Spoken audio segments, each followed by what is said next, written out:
Podar. And you got the notice about the opening of the classes, physical classes? Anyone? No, sir. We No, don't have No? sir. any. No, sir. Okay. Right. Okay, let's see. It may come. Okay. Because the government has said that the classes will open from maybe 6th. Let me see. 6 is Monday, no? Maybe from 6. So a notice may come from the college. Keep checking on the college website. Okay. So anyone having any doubts, any query from the syllabus that we have covered till now? All the things are clear. Trilochan Basantia, are you here? Yes, sir. Yeah, Trilochan, how are you doing?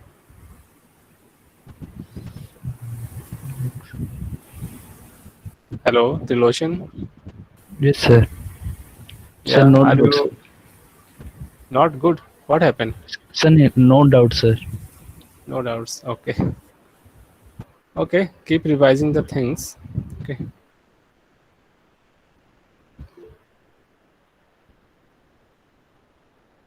Bola has a question. Can you explain the routing area? Okay.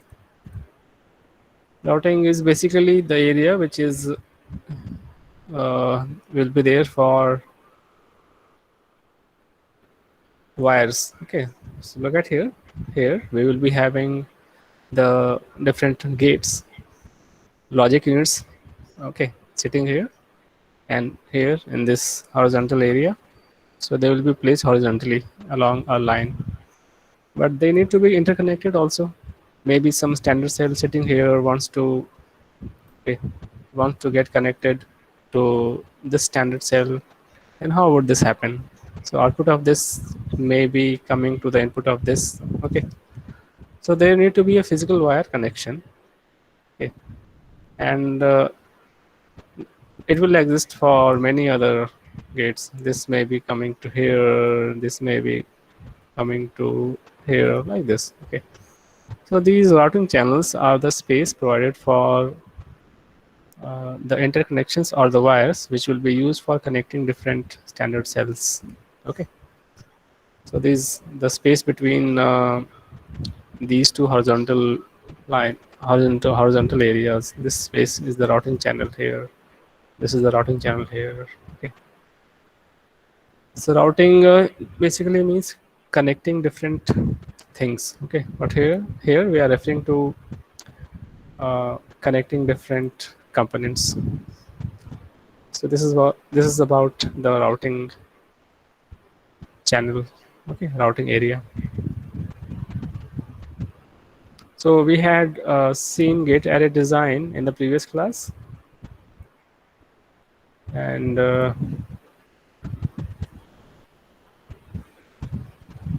then we saw that metal line interconnection masks have to be formed for completing the whole design in the case of gate array design, as we are only given with the uncommitted transistors here. And then C of gates is a special class of gate array design where we are having only transistors. Okay, and there is no routing channel present in C of gates area, C of gates chip. Okay,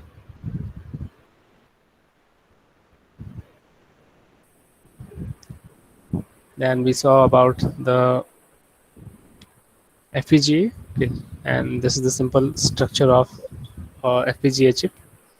So we are having CLBs. Okay, surrounded by all these routing wires. Okay, routing channels. So we have horizontal and vertical, and they are programmable. Okay, so any one CLB can communicate with any other CLB present on the chip. And since this varies from design to design, so there needs to be a reprogramming of these channels at all the time with each design. Okay, so they can be reprogrammed any number of times.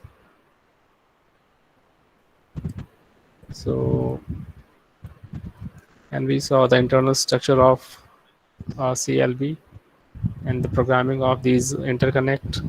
uh, these are called as switch matrix interconnect point. Okay, and then some comparison between different design styles that we had seen. Okay, then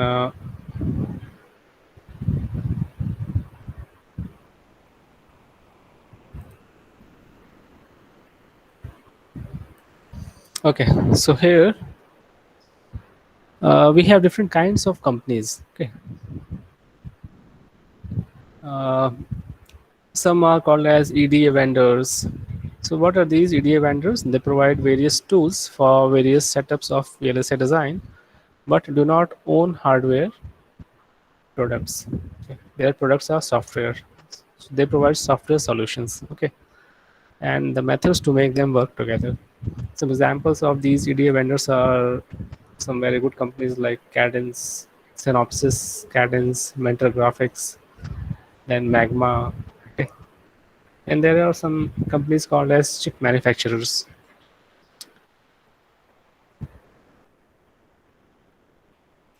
They have their own process.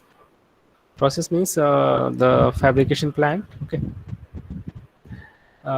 they can fabricate the chips. Okay, and they have their own process, product, and fabrication plants. Okay, and they may or may not have their own tools. Okay, but they have these fabrication facilities. Some examples are Intel, AMD, Texas Instruments, IBM. So these are some of the companies which are involved in chip manufacturing. So they manufacture chips. Okay. Then there are something called as fabless companies, fabless semiconductor companies. Okay. So they have their own hardware products, but no fabrication plant, no fabrication plants. Okay. For example, we have you may be aware of Broadcom, Marvell. Okay, so Broadcom uh, might have seen Broadcom there when you use the laptop or computer. Then there are drivers from Broadcom that are available there. There are devices that come from Broadcom. Okay, then we have some ASIC vendors. So they have the chip design methodology, process, and fabrication plants, but no hardware products. Okay, so these caters to fabless semiconductor companies like Texas Instruments, IBM. And then we have some companies which are having only just fabrication plants. Okay, they only fabricate chips. Okay. So they deliver process and manufacturing ability.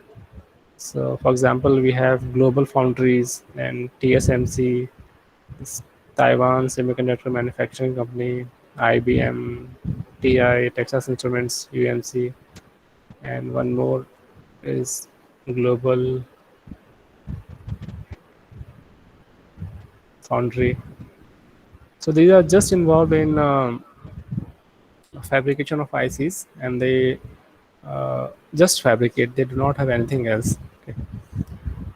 Okay. But again, these are very good and big companies. Okay. And other companies depend on these companies to get their ICs manufactured. Okay. And there are some companies which provide just IPs. IPs means intellectual property. So they, what is an IP? IP means suppose you design something which is unique. Okay, and you say that okay, this is the design that I have done, and this is a unique one, a new novel design. So this is my IP, this is my intellectual property. Okay, and that becomes, and you file a patent on that. Okay, so that becomes your IP, and no one else can claim on your IP.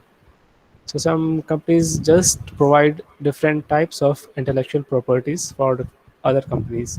They are called as IP providers.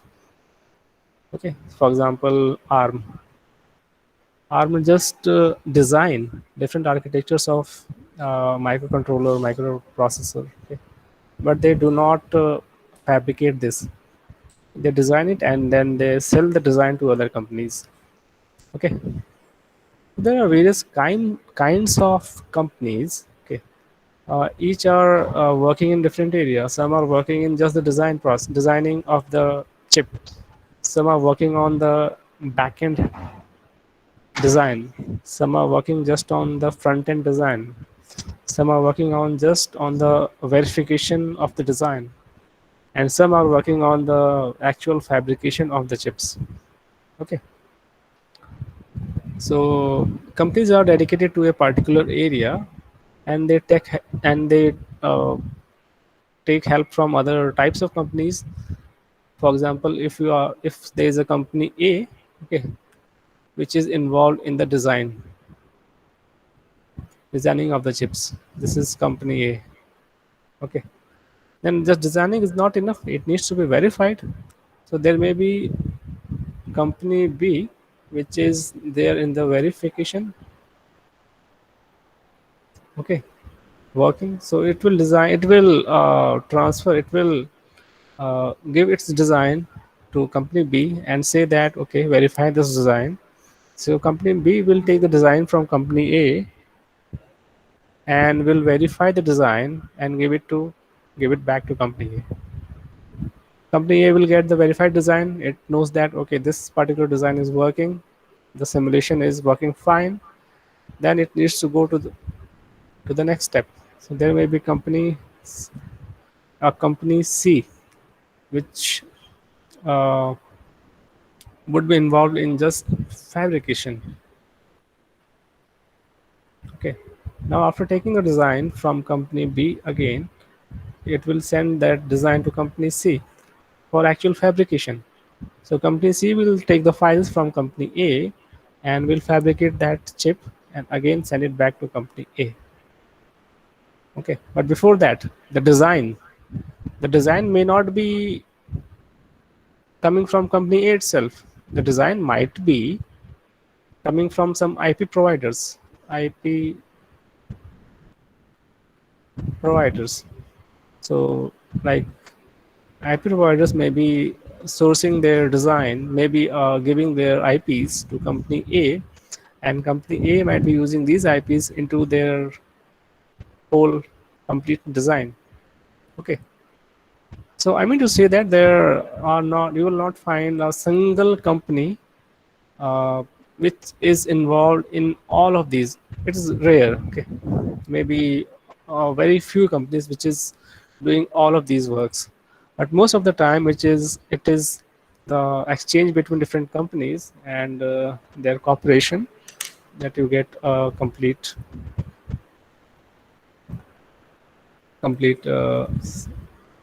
chip which is designed and which is there in the product, which is there in the market. Okay,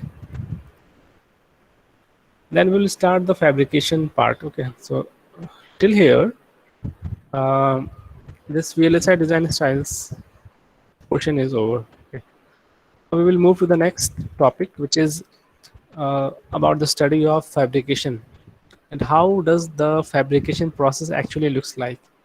What are the important techniques or important methods which are there in the fabrication of these ICs. Okay, so there are some steps which are important from this point, okay, and which will be used repeatedly in the fabrication of an IC. Okay, so I will start with these processes, with these different methods, and then we will see the actual flow of fabrication to fabricate steps to fabricate a MOSFET or an inverter. Okay. So for example, this is uh, the cross sectional. This is the cross sectional view of a CMOS inverter. Okay, it's an inverter. It's a CMOS inverter where we will see this thing just for reference. I am just for illustration I'm giving here, and we will see that how these all these regions are being fabricated and what are the different steps that are needed to be performed. Okay, but just for illustration purpose, okay, this area is uh, P MOSFET area. Okay, this area is NMOS area. So we have one PMOS transistor here and we have one NMOS transistor. Okay, so it is like this circuit. When you draw the circuit, it will look like this. This is PMOS, this is NMOS, this is VDD, this is ground, and this is output, and this is the input. Okay, so we have one PMOS, one NMOS here. So we have one PMOS and one NMOS here. Okay, and we connect them in a certain fashion to provide one common input. Okay, and take one output from this inverter, and we provide at a proper place the VDD and the ground. Okay, and we will see all of these things. This is I am giving here in the starting just to give you an idea that what we will be seeing. Actually, we will be seeing the manufacturing of this particular, and how does this all these shapes are coming actually. Okay, so let's start. And the first, it start with the some kind of wafer. Okay, so we have some silicon wafers, okay, which is circular in shape, silicon wafers. Okay, circular in shape, and it will contain rectangular regions. Okay, and these rectangular regions are actually the chips. So a single wafer may contain many number of chips. Okay, so this is one chip. Okay, a single wafer will contain many number of, will fabricate many number of chips, right? So all in all, it will start with some silicon material. Okay, so first let us see that how does this silicon wafer is formed. It's a thin, it's a thin circular silicon material made up of, okay, it's a thin which is made up of silicon, and we call this as a silicon wafer. Okay, so what we do is pure silicon is melted in a pot at 1400 degrees Celsius. Okay, and a small seed containing the desired crystal orientation is inserted into molten silicon and pulled out slowly at the rate of 1 mm per minute. Okay, so this is the molten silicon, okay, which is melted at a high temperature at its melting point around 1400 degrees Celsius, and we dip a small seed. A small seed is a pure pure silicon crystal having the desired orientation, which is dipped. So this one here, this shows. Okay, so here somewhere here it might be having the seed. Okay, it is dipped into the molten silicon and it is then pulled out. It is then pulled out. Okay, it is then pulled out while rotating. It is rotated like in this fashion. At the same time, it is pulled out at the rate very slowly, 1 mm per minute. Okay, so it has started. Just look at here. It has just started to come. Okay, and then it will look like this. Okay, and then after some time, it will look like this. So what we get? We get a cylindrical structure of silicon, cylinder of silicon, right? We also call this as an ingot. Ingot. The cylindrical structure of silicon is called as ingot. So it has the desired crystal orientation because of the seed that we used for forming this ingot. Okay. So this is the first thing, first step.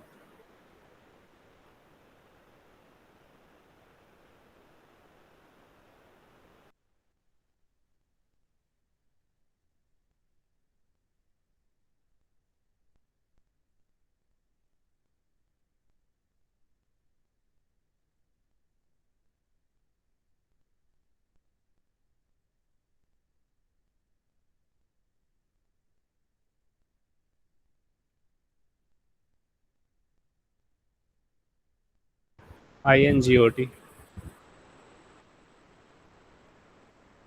Okay. The diameters would be in the range of 8 to 12 inches. And then after forming this silicon, since we need wafers, we need cylindrical, thin circular shaped silicon wafers. So it needs to be cut. Okay. It needs to be cut in like this. Okay. To get these different wafers, okay, of different sizes. So the size or the diameter of the wafer will depend on the diameter of the ingot. Okay.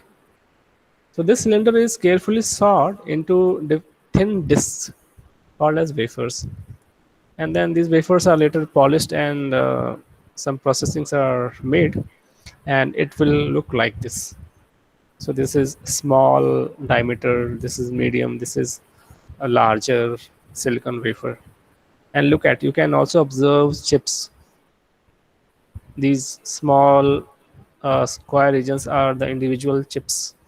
Okay, if you look carefully, you can observe these chips present on these wafers. Obviously, these chips are to be manufactured. It will not be present in the initial stage. Okay, this has to be manufactured. But after manufacturing, it may look like this. Okay. So the first stage is to obtain silicon wafer, which is circular in shape. And the basic electrical and mechanical properties of the wafer depend on the orientation of the crystalline structure, obviously, and the impurity concentrations and the type of impurities present. Okay. So these are actually very high purity silicon materials. Okay. So the impurity present in them is very less. So yeah, it's 99.99% pure silicon material. Okay. Then to obtain the desired properties and all of these things, the variables are strictly controlled during crystal growth. Okay. This has to be taken care of. Right. Okay. So the next method is oxidation.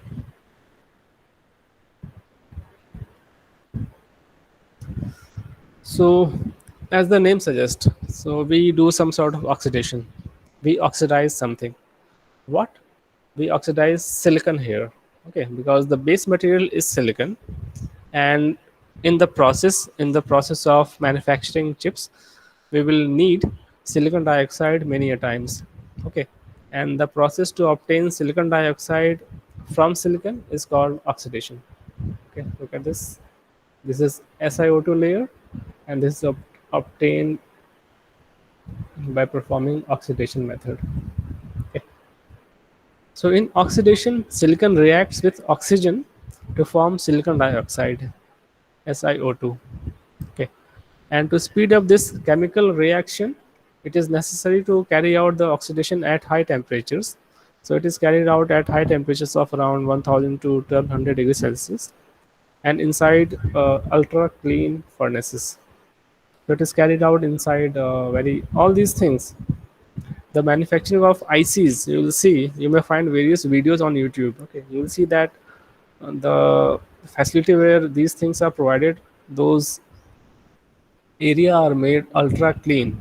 Okay, the air is made clean, so there is a standard. Okay, so the air will contain very few number of dust materials, okay, per unit volume of the air. Okay, so there is a standard specification. If the air is impure below that standard, then that what happens, so that impure air will affect the quality of the chips that will be manufactured.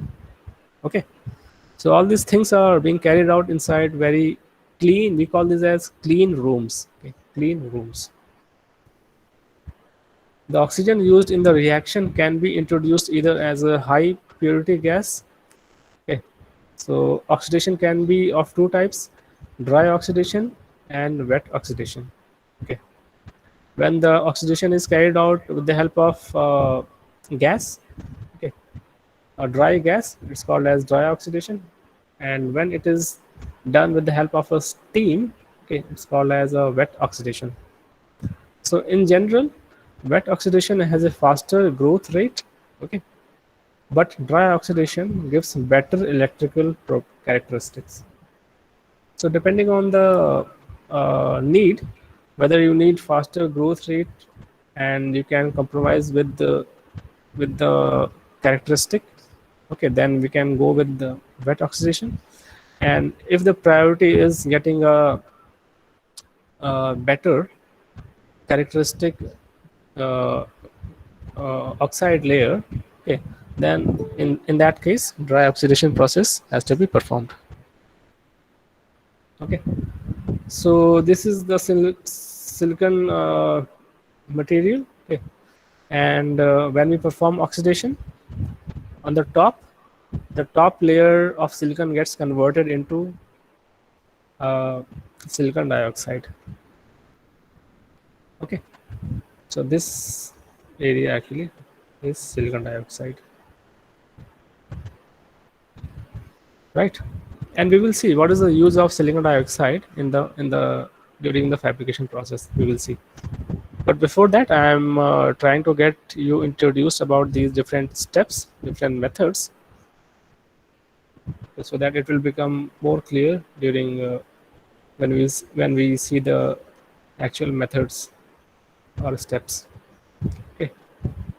So there is something called as photolithography. Okay. So photolithography, also called optical lithography or UV lithography, because uh, ultraviolet rays will be used many a times. Okay, so also called as UV or ultraviolet lithography, is a process used in microfabrication to pattern parts on a thin film or the bulk of a substrate. Okay, so it is a process which is used in the fabrication process, in the fabrication of chips, to actually pattern the uh, parts of the wafer. Okay, patterning means what? Patterning means to uh, to fabricate or to transfer different kinds of geometrical shape on the top area of the chip. Okay, so it uses light to transfer a geometric pattern from a photo mask, okay, to a photosensitive chemical photoresist on the substrate. Okay, so with the help of a photo mask, okay, we transfer the geometrical pattern which is present on the photo mask on the substrate material. Okay, so just for illustration purpose, I am giving, suppose this is the mask that we are using. Okay, and this contain this kind of shape. Okay, so all other regions are opaque and let's say this rectangular shape is transparent like this. Okay, and beneath this wafer is placed. So what we do here is we bombard it from the top with the optical or UV rays. Okay, and obviously this will get blocked when it hit it on these opaque areas. It will only pass through these transparent areas. Okay, and only from these areas the rays will go and hit on the top of this substrate. Okay, and on the top of this we have already uh, spilled some photosensitive materials. Okay, so the area on which the light hit, the region or the part on which these light hit with the photosensitive material, those region either become hard or soft. Okay, depending on the type of this photoresist material. And then with the help of some chemical solvents, we etch out this, and the particular region is obtained on the top of this. We will see this thing also. Okay, so this is about photolithography, that how do we transfer shape on the chip. So these type of glass sheets which actually contain the shape which is to be transferred. Okay, so these are called as masks.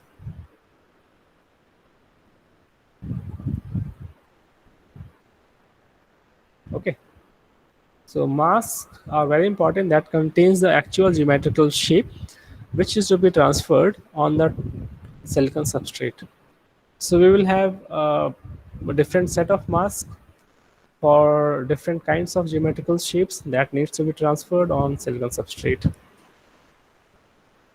Okay, so in complex integrated circuits, a CMOS wafer may go through the photolithographic cycle as many as 50 times. So it's a repeatable process. It's required to be repeated many a times, somewhere around 50 times. Okay, maybe uh, more than 50 times in modern day IC fabrication process. Okay, so it's a process which is repeated many a times to actually get the whole things done. Okay, so look at this. This is the circular wafer, and actually this is I think this is spilling the photoresist material on this silicon wafer. Okay, so what is usually done is this wafer is rotated. Okay, this is rotated, and this is rotated at a high speed, and at the center we uh, drop the photosensitive material. Okay, and with the when it rotates, because of the centrifugal forces that act on it, this photosensitive material gets deposited all over the area. Okay, so this complete area will be covered with a thin layer of photosensitive material. Okay,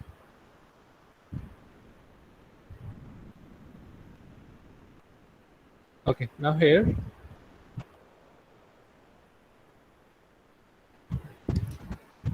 this diagram shows that how the structures are transferred, how the different shapes of structures are transferred on the top of silicon substrate. Okay, so this is the silicon substrate, this one is the silicon substrate, and this is a layer of SiO2, this is a layer of silicon dioxide, which needs to be patterned. Okay, patterning means some shape. This is of this shape, this looks like a rectangular shape, but we need to change its shape, we need to transfer some desired shape that is to be required by the process. Okay, so how do we transfer that shape so that this rectangular shape looks like, for example, this one, this shape. So this area should get omitted, and this area should get omitted, and this area should get omitted. So we will be left with this one and this one. So changing the desired structure, geometrical structure of this silicon dioxide layer is called patterning. Okay. So first we cover this silicon dioxide layer with the photosensitive material. We call this as a photoresist material. Okay. We cover this SiO2 layer with photoresist material. Okay. Then with the help of a photo mask, this is a mask, okay, which has some opaque regions, okay, and some transparent regions, and light are bombarded from the top. Okay, so light will pass through the transparent regions and will get blocked uh, from the opaque regions. So light will come and hit on the top of this photoresist material only in those areas where it is transparent. Okay, so these areas, the top of these photoresist where it hit by the light, okay, so these the property of this top layer of this photoresist material will change because it is being hit by the light. Okay, because this is a photoresist material which is sensitive to light. Actually, this is a material which is sensitive, which changes its property when it is hit by UV rays or light. Okay. Now there are two types of photoresist materials. We have photoresist which are called as positive photoresist, and some are called as negative photoresist. So first let us see about this positive photoresist. So if the photoresist material is a positive one, positive photoresist material, okay, then what will happen?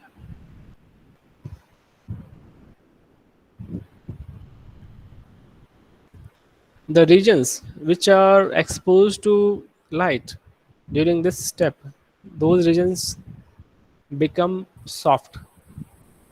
Okay, and the regions which are not exposed to light, those regions they remain hard. Okay, so these regions which have become soft, okay, these ones, because of the exposure of light,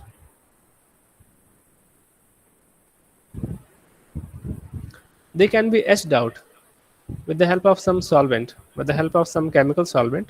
And so this area will become clear, this area will become clear, and this area will become, we will get rid of the photoresist material from these areas which had already become soft. Okay, so what we will be left with, we will be left with only this structure, this structure, and this structure on the top of this SiO2 layer. In the next step, we get rid of these SiO2 layer, which is uh, again exposed when we look it from the top side, from the top angle. When we look from the top, we see that this area is exposed, this area of SiO2 is exposed, and this area of SiO2 is exposed. Again, with the help of some chemical solvents, these areas are taken out. We etch out these areas, and we are left with this structure. So this area is, this top surface of silicon substrate is seen here. Okay, and then this photoresist deposit, which is undesired here, which is again etched out with the help of some process, okay, etching process, and we are left with only this layer and this layer of SiO2, which was the desired one. Okay, so now this has been converted into this. So this was the desired shape that was to be formed for this SiO2 layer, and after obtaining this desired shapes, we call this as patterned wafers. So this process is called patterning, that is transferring some desired geometrical shape on the top of this silicon substrate area. Okay. Now, if you use a negative photoresist material here, then what happens is that the areas which were exposed to the light will become hard. That is the opposite of this positive photoresist material. And the areas which were not hit by light, they will remain soft. So the soft areas can be etched out with the photoresist material. Okay, and we will be left with this structure. Again, etch out this and this region, and we will obtain this one. So they are complement to each other.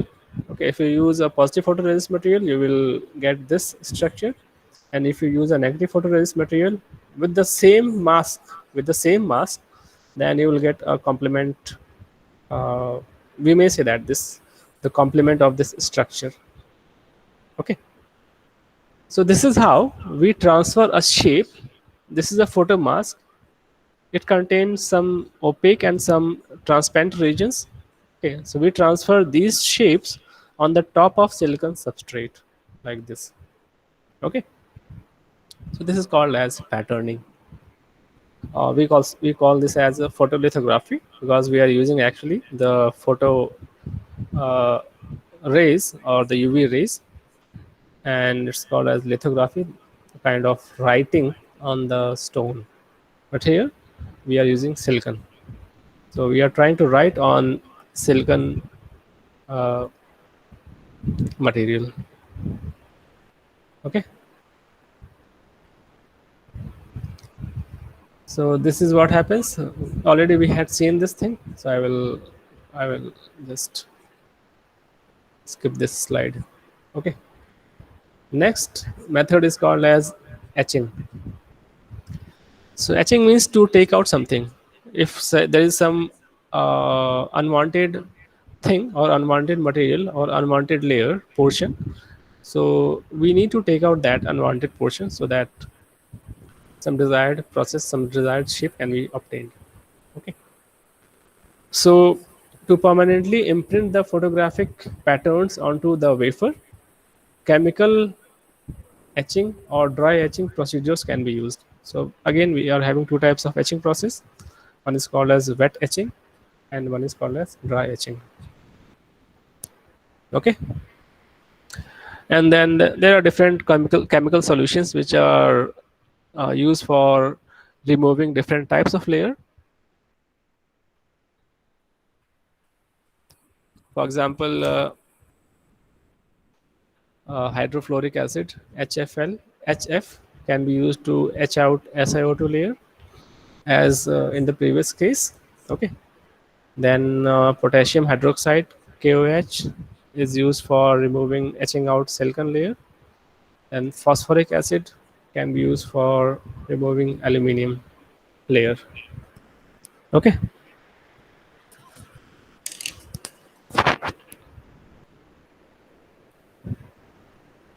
so in wet etching, the chemical usually attacks the exposed regions that are not protected by the photoresist layer in all directions.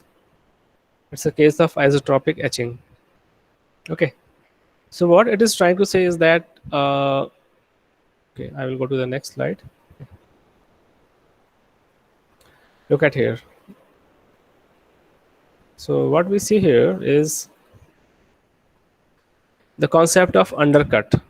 Okay, in certain processes, especially in wet etching, during wet etching, when we perform the etching process, okay, then we wanted to transfer actually this shape. Okay, the silicon dioxide should have been present here till here. Okay, but it doesn't happen actually like this, because this area has to be etched out with the help of some solvent, and this area also was covered with SiO2, right? This area, and when it was etched out with some chemical solvent, that also took out some portion beneath the photoresist material. Okay, and this portion, okay, this small portion at the corner of this, under the corner of this photoresist material, also went out, also etched out. Okay, so what we are left with,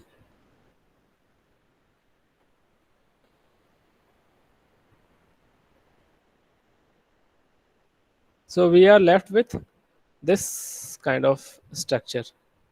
Actually we wanted this structure, this we wanted perfect like this here, but we are left with this one. Okay,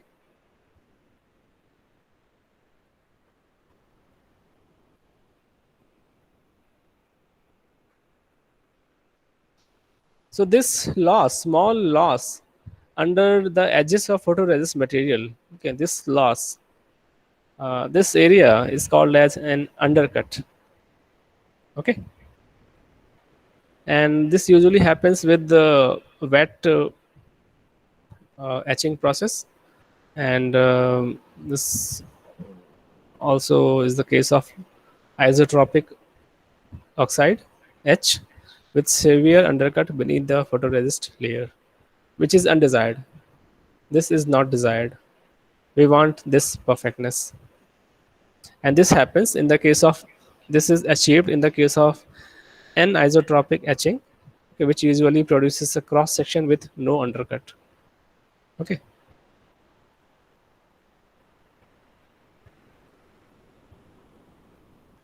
so if the exact dimension is critical, again depends on the application. If we can bear with, we can, if we can go with the undercuts, it's okay. And if the undercuts are not required, okay, if we cannot tolerate the undercuts in our design, then in that case anisotropic etching can be used. So it's a directional bombardment of the exposed surface using a corrosive gas. Okay, and the cross section of the etched layer is usually highly directional and has the same dimension as the photoresist pattern. So since it is done with the help of some gas or ions, it is the case of dry etching process, right? Okay, so this was about etching. So students, is it clear till here?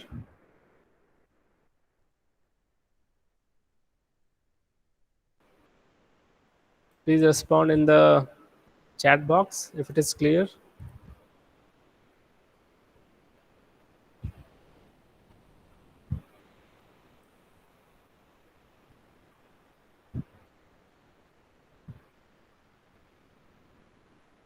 Is it clear till here?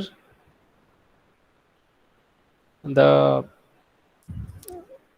photolithography, etching, and deposition, diffusion process, are these clear?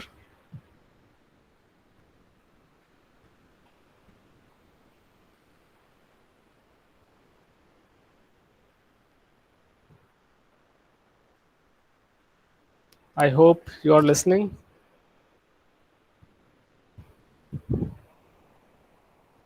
Okay, Subhalakshmi, Anshuman. Okay, Bhola. Avinash has given a message. Sir, actually, we are facing a doubt. Many of us option for DS and other optional subject. After that, we have to attend this VLSI class. Avinash, which optional subject you opted for?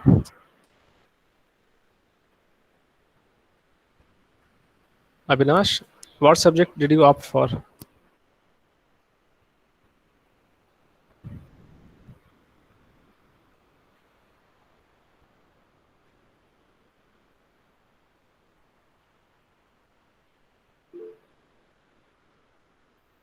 DS, what is DS?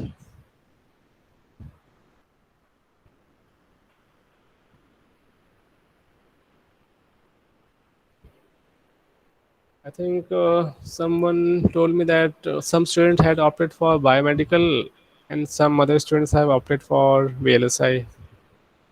Okay, DS is data structures. Okay,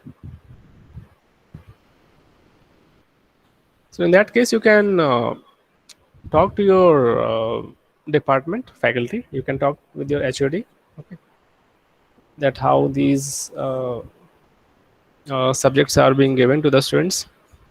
So he will tell you that why are you being given with the VLSI or this subject. Okay, you can talk with your HOD. So if anyone having any doubt till now, or I can continue.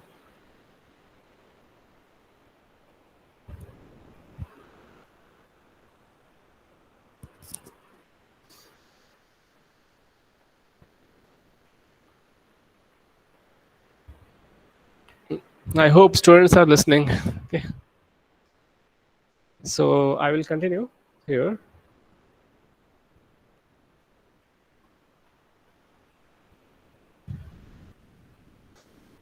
So the next next uh, method is called diffusion. Okay, so diffusion means this is a method to introduce impurity atoms. Okay, into silicon to change its resistivity. Okay, so look at here in the diagram. So here it's a p substrate. Okay, and this is SiO2 layer, silicon dioxide layer. Okay, and it is bombarded with phosphorus ions. Phosphorus ions. So what happens when phosphorus ions are bombarded from the top? They hit on the surface of SiO2 as well as on the surface of p substrate. Okay. Now since this is a dielectric material, this is an insulator. Okay. So it doesn't do anything to this, but the region which is the region of p substrate which was exposed, this region, this was also hit by these high energy phosphorus ions.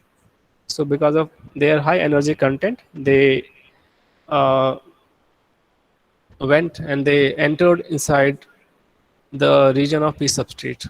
Okay, and depending on their energy content, a specific portion of certain depth becomes n type, because phosphorus is an impurity which converts silicon material into n type extrinsic material.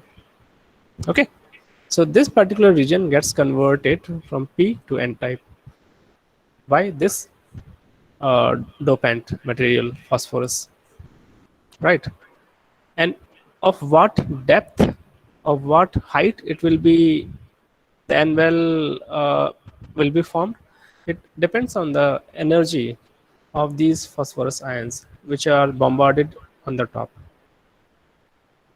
So we diffuse some regions of the substrate material into the desired silicon type. It can be made n type, it can be made p plus type. Okay, so all we have to do is to select a proper impurity, a proper dopant which can be used to change the particular region of the substrate region. Okay, so diffusion of impurities is usually carried out at high temperatures. This is again carried out at high temperatures at around 1000 to 1200 degrees Celsius to obtain your desired doping profile. Okay, and the diffusion process is performed in furnaces similar to those used for oxidation. Because this is done at high temperatures, so certainly they has to be performed inside some furnaces which can handle these high temperatures. Okay, the depth to which the impurities diffuse depends on both the temperature and the processing time. So this height is a factor of temperature and processing time, okay, of the method, right? The most common impurities used as dopants are boron. We are aware of these common impurity materials which is used uh, for doping process. Boron is there, phosphorus is there, arsenic is there. Okay, so this is diffusion process, and the next process is called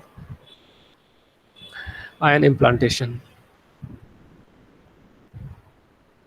So this is another method used to introduce impurities. Again, a similar method similar to diffusion in the sense that the aim is same. Okay, the aim is to again introduce impurities in some regions of the substrate. So another method used to introduce impurities into the semiconductor crystal. An ion implanter produces ions of the desired dopant, accelerates them by an electric field, okay, and allows them to strike the semiconductor surface. Okay, here uh, the energy of the ions matter actually. So in the previous case, as I said, that energy, no, it was actually a function of temperature and the time. But here, the depth of the region to be formed would be dependent on the energy of the ion beam. Okay, so the depth of penetration is related to the energy of the ion beam, which can be controlled by accelerating field voltage.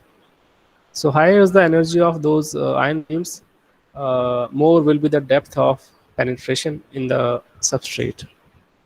Okay, so here high energy ions are used for forming certain types of impurity regions in the substrate, and that's why it's called as an ion implantation method. The quantity of ions implanted can be controlled by varying the beam current. Okay,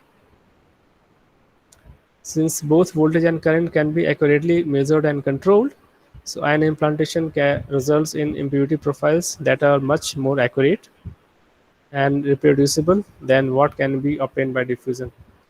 So the advantages of ion implantation is that it can be first of all, it can be performed at room temperature.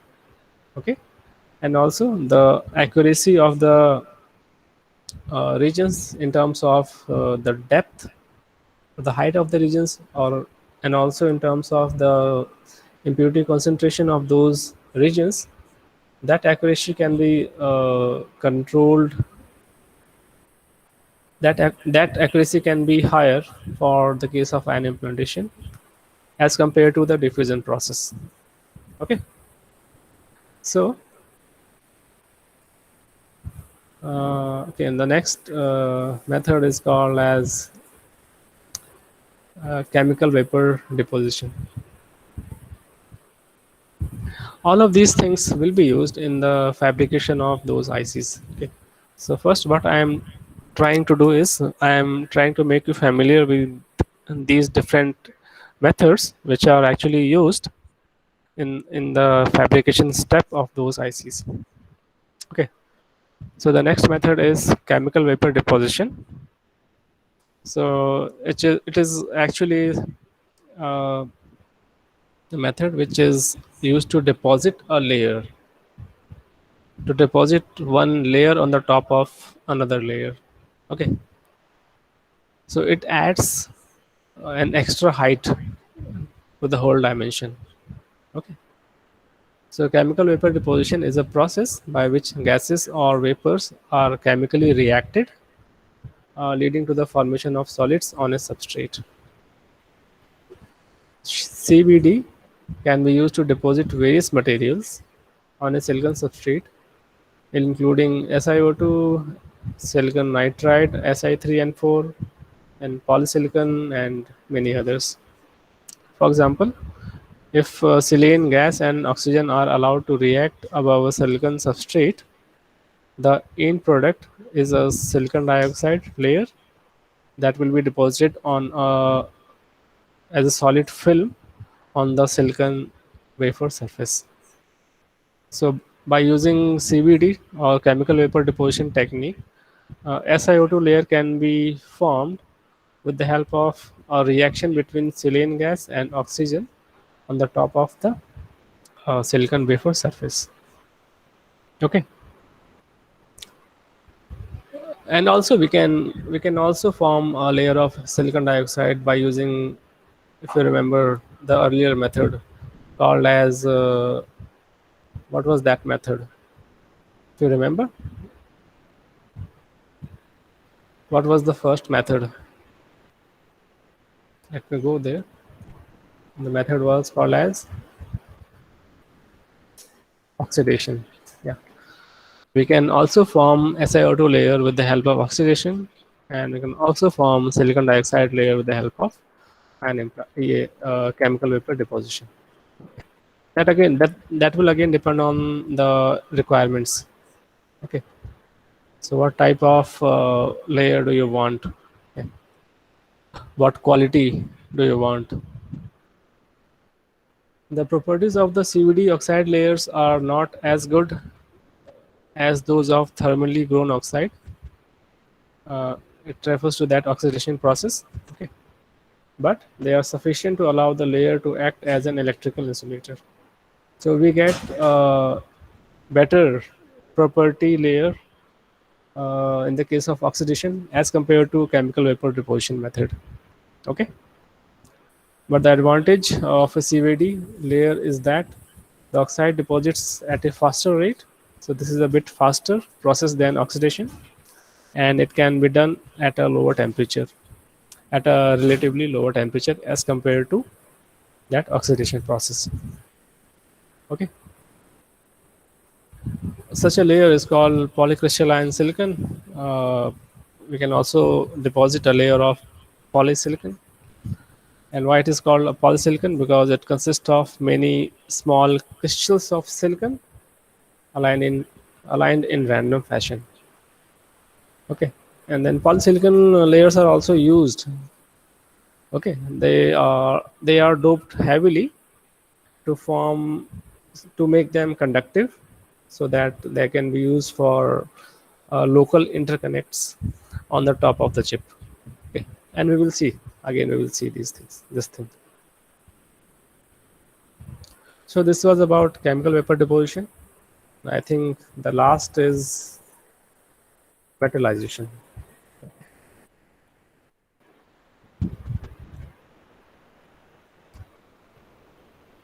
Okay. So metallization, as the name suggests, that would be used for depositing some metal layer on a substrate.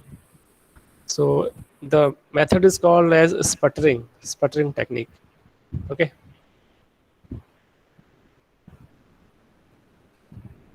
So this is the setup for the sputtering or the metallization process. So what is that? What is being done here is this is the substrate which is to be coated with the metal layer. Okay, and this is the metal, the desired metal which is to be deposited. Suppose we want to deposit aluminum on the top of this substrate. Okay, then this would be the aluminum layer, aluminum metal present here. Okay, and then we sputter gas into this chamber. Okay, and what happens, the ions of these sputtering gas remove the atoms of this metal, and they, when they come out of this surface, they get deposited on the top of this substrate like this. So this top will be covered with a metal layer. Okay, and since this is occurring in this chamber, so these regions will all these regions will also be covered with metal. So that's not the thing.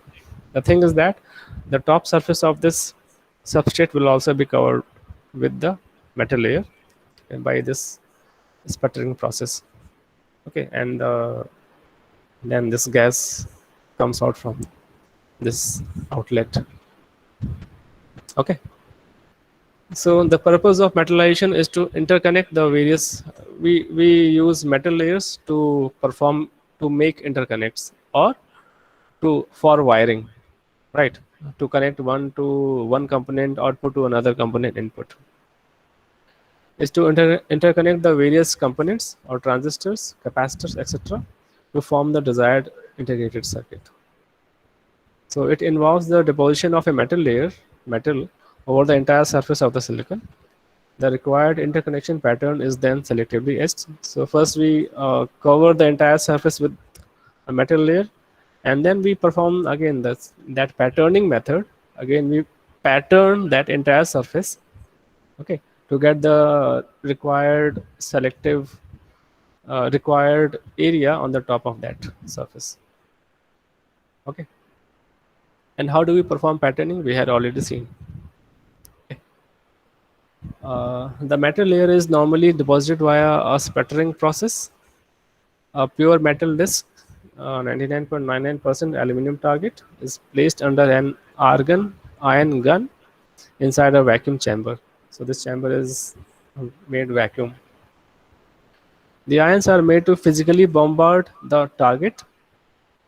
This is the target. Okay, this is the target, and literally knock metal atoms out of the target. So when they physically bombard this target, they knock out some metal atoms out of the target from the target. Okay, and these metal atoms will then coat all the surface inside the chamber, including the wafers. So when they are released, when they come out from the surface, they travel and they deposit on the top of this wafer. Okay, then again the thickness we will be consider we will be concerned about the thickness of this metal film which is deposited on the top of this surface. Okay. The thickness of the metal film can be controlled by the length of the sputtering time, which is normally in the range of 1 to 2 minutes. Okay. So if the time is long, then the thickness of this deposited layer will be high. Okay, and so on. But normally it is done with the around 1 to 2 minutes, and in this short duration we get sufficiently thick metal layer, okay, on the top of this wafer, right? So this is the sputtering process for depositing metal layer, and so these are the different methods, okay, which are used repeatedly. I say repeatedly during the whole IC design process. First, we should get the silicon wafers, and we saw that how to create silicon wafers. Then, what is oxidation? Oxidation is used for forming silicon dioxide layer. Photolithography is used for patterning the top of the surface. Then there are two types of photoresist materials, positive and negative. Okay. And then etching, when we want to etch some portion of the layer, it can be done with the help of etching process. And in the case of wet etching, some undesired undercuts are also formed. Okay, and in dry etching, these undercuts are not formed. So depending on the requirement, we choose the kind of etching process we want to go with. Then diffusion is done to change the property of a substrate region, which is actually visible from the top. Okay, so this P substrate region is being converted into N type, and we call this as a N well. It's kind of well. Okay, N well region. And this is done with the help of this diffusion process, right? And again, we can also obtain this thing by another method called as ion implantation, okay, which can be done at room temperature. Then we can also deposit some layers with the help of a method called as chemical vapor deposition. Okay. And if there is a need to deposit a layer of metal, then this is done with the help of this method called as metallization or sputtering process. Okay, and then the actual fabrication process steps start. Okay. So keep in mind those steps that we had studied till now. All those steps will be used here, so I will not explain those steps in detail here, but rather I will tell that which method is used here for what purpose. Okay, so we will see this uh, application steps in the next class.